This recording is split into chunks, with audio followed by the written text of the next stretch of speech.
போன வீடியோவில் அகமதாபாத் விமான விபத்தில் இறந்தவங்க இன்னும் ஆன்மா மோட்சத்திற்கு போகலை. அப்படி மோட்சத்துக்கு போகின்ற பட்சத்தில் அவங்க தொடர்பு கொண்டு, அதாவது பைலட்டு அல்லது ஏரோஸ்டஸ் அல்லது பேசஞ்சர்ஸ் அவங்க தொடர்பு கொண்டு தகவலை தெரிவிக்கிறேன் அப்படின்னு சொல்லியிருந்தேன்.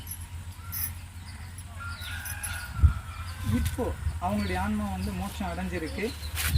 பைலட் கிட்ட பேசிய அனுபவமும், ஏரோஸ்டஸ் கிட்ட பேசிய அனுபவமும், அப்புறம் பேசஞ்சர் கிட்ட பேசிய அனுபவமும் இப்போ நான் சொல்கிறேன்.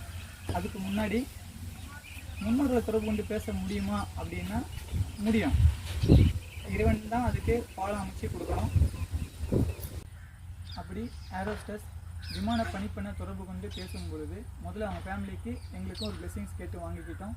அதன் பிறகு என்ன நடந்தது அப்படின்னு அவங்க கேட்கும் பொழுது விபத்து அப்படின்னு தான் தெரிவித்தாங்க.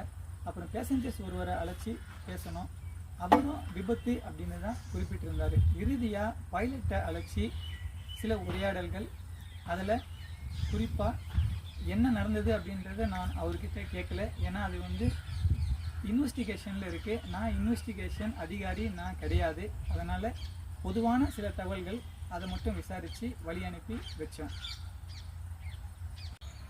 நீண்ட காலமாக முன்னோர்களை தொடர்பு கொண்டு பேசிக்கிட்டு வரேன். அப்படி முன்னோர்களிடம் பேசுபவர்கள் பலர் எனக்கு அறிமுகம். சில பலருடைய வழிகாட்டுதலின் படி தான் இன்னைய வரைக்கும் நான் இயங்கிட்டு இருக்கேன்.